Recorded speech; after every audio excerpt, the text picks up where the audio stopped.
Hello, and welcome to Jason Cavness Experience. I'm your host, Jason Cavness. I'm also CEO and founder of Cavness HR. At Cavness HR, we deliver HR to companies with 49 or fewer people with our AI platform while also providing you with an HR business partner. We're also hosting Cavness HR Seattle's Got Tech on July 30th, where we're hosting 16 tech startups who's actually demoing what they built. Think of it like a tech trade show. And one of the people demoing is our guest today, Joseph Casebeard. Joseph, thanks for being here today. Thank you for having me. So we're going to get into your company, all that stuff later on. But first, I have to ask you a question, right? So I saw on your LinkedIn where you have 7 roommates. So I'm guessing it's not a seven bedroom house, right? It's a actually it is a it's a 6-bedroom house, I think. Okay. It is a 6-bedroom house.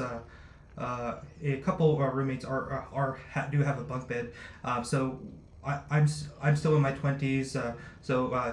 They're also in their 20s. So we're all in our early careers, just trying to figure everything out.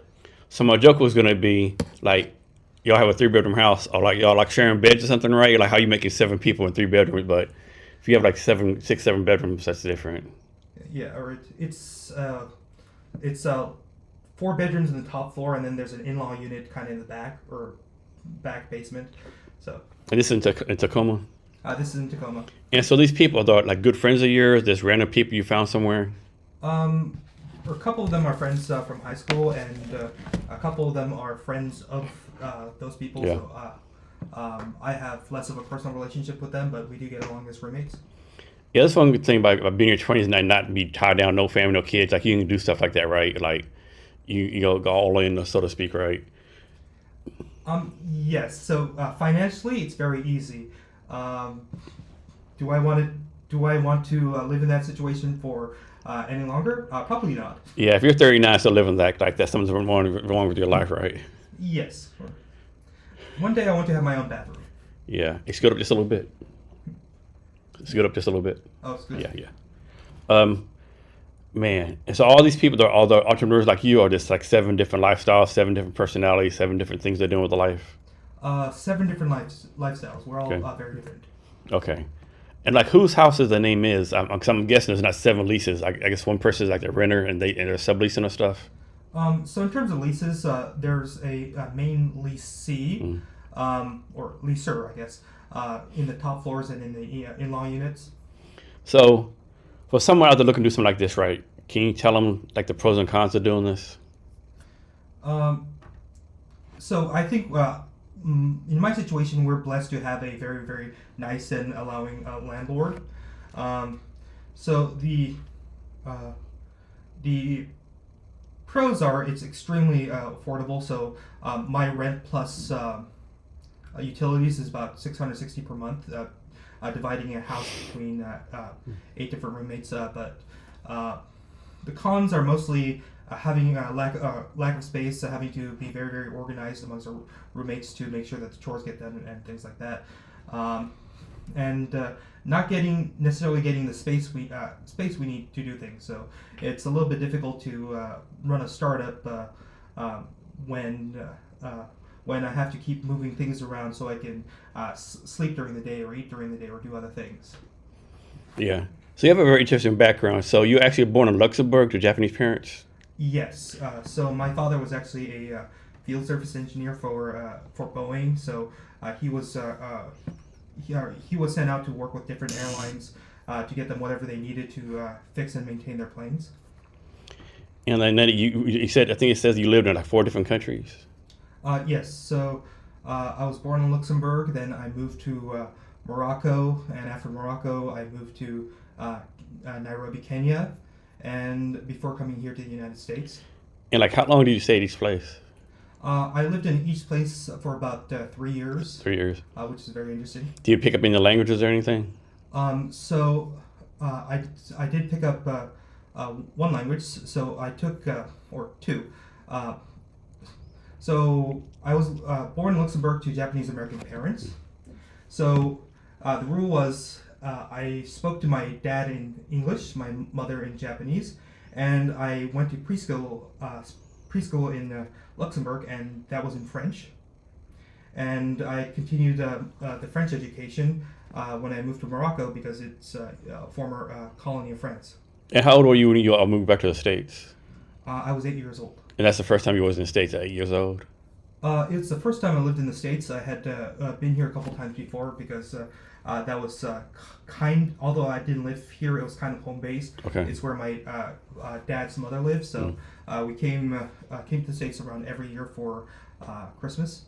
So I'm guessing since you lived around the world from like birth to 8, your 20s now, did you pick anything up from those experiences that you do today for your entrepreneurship or startup or anything, or is that just back in your youth and it's like really don't get anything from it? I think having a global perspective allows me to think outside the box. So having been to different countries, you realize that not everyone thinks the same way, not everyone talks the same way, and everyone has a different way to approach different problems. So, if we can take these universalized perspectives, I think it allows us to have greater creativity in our daily lives, and if we haven't experienced, I guess how truly vast this planet is. Yeah, it's so big, right? But again, it's so small, right? It's big compared to Seattle, but the planet's small if you compare it to the whole universe, right? Yes. I mean, it's all perspective, right? Yes, it is. Yeah, I wish I knew the stat where it says like what percentage of Americans travel versus like what percentage of Japanese or Vietnamese or Europeans travel, right? I'm guessing Americans are probably kind of lower, but then again, you could argue that why travel? You have 50 states to go to, right? I mean, that's the state of Washington. You got other stuff to do in the state of Washington, right? So why travel? So I don't know. Well, I think one thing I've noticed about people here in the United States is that although we are able to travel to different states, there's kind of a same. There are different cultures across many states, and the United States is a little bit of a melting pot culturally.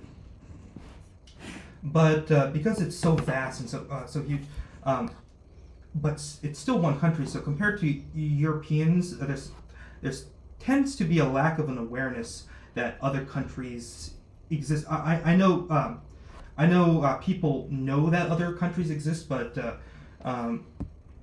it is a different feeling to be able to drive a couple hours and go to somewhere else where the language is completely different, where the things you say don't carry as far because you are outside your culture, and all it took was a small road trip. Yeah, when I was in the Army, we were stationed in Germany 2 times, right? And just like Germany, there were a 3-hour drive. I think it was a 3-hour drive from Germany to France, Belgium, Amsterdam, all these countries, right? And it's all the different cultures, different, it's like totally different, right? Yes, and also it's I actually or once traveling with my family, we had to I think we were going from Luxembourg to Amsterdam, and we had to take an emergency landing in Germany. I don't exactly remember the details of why we had to take this emergency landing, but we went onto an escalator, and somehow my sister and I started conversing with someone on the escalator in French. So even though we were in Germany, we met someone from France. So it's you also get to, even because of the proximity to other countries, you also get to be steeped in different cultures in a way that you can get in the United States, but it's a little bit harder. Yeah. So people coming to the United States, a lot of them do come for work, but a lot of them or to live here. But I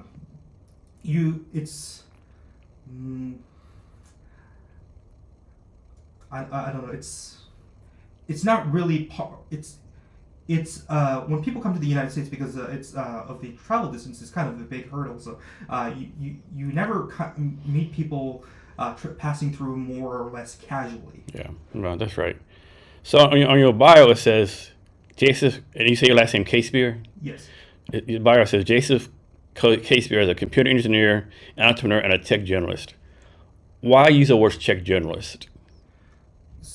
So I actually got into computer engineering because I didn't want to choose a major between electrical or computer science. And so most people I met during high school and college, they would choose electrical engineering because they didn't want to learn how to program, or computer science because they didn't want to work with hardware. And I didn't really want to do that. I'm the kind of person who tends to pick a project, even though I have none of the skills required to do said project, learn all the required skills, and get it done. So I know today I'm here to talk about my robotics startup, but I've also done web dev, app dev, and other kinds of projects like that. Is one of those companies Astro Proxima? I used so that's a startup I did in high school when I really didn't know what I was doing, and the company's called Astro Proxima, and it's the product was called Jargonaut.